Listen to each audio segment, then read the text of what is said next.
I want to talk this morning about intimacy needs, and I see all over the internet and social media, single but strong, better independent. And I agree with all these things. I'm single but strong, but I'm going to say this much. We were wired and designed for intimacy. And if we don't find that in some way, shape, or form, we aren't stronger, we're actually weaker. And all the neuroscience that we have and all of our psychology actually shows that. We just choose this little bitty piece out of here and try to make it something that it's really not. Listen, if you're single, and I get this, it's difficult, man. Dating sucks. Meeting people is difficult. And finding that intimacy is very, very hard because it's hard to find other people that have the maturity skills for intimacy. As I outline in my book, you have three core things that we need to look for, right? Number one is trust and mercy because they go together. People are going to break trust, so we have to have a component of mercy in there. Second of all, vulnerability. We have to be able to be vulnerable. And third of all, we have to have empathy. Now, these three things are very difficult to find in somebody who understands them to some capacity and is actually walking them out. And you can't really have intimacy and a real relationship with somebody unless they do. So it creates a paradox. What do? Well, here's my encouragement to you today. Try to get out there and go. But I'll tell you what, you have to work inwards first, but you don't stop there. And that's where so much of what I see out there is wrong.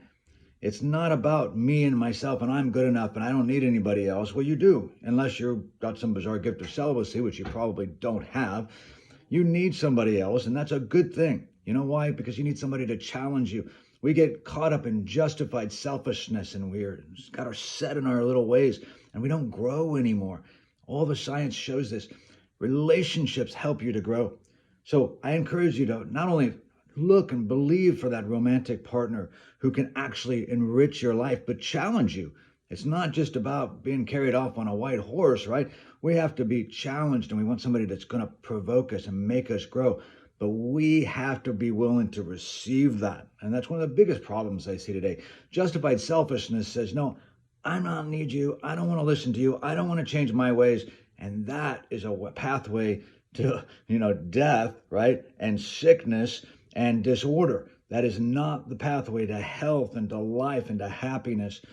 The way that we get to health and happiness is through growing and through developing and through becoming stronger. So my encouragement to you today is don't give up on the needs for intimacy. We have them in a social context where we have groups and friends that we can meet with, where we can share deep things and practice the three core elements of mercy I outlined earlier. And then there's romantic intimacy, and we need this. God's neuro-wired us for this. There's an amazing reward system in there for real intimacy, when we can really connect. Just because you've been burned in the past, don't let that hold you back from finding the real thing. Continue to hold on and believe for it, because I believe that it's there for you and it's there for me. I wish you all the best.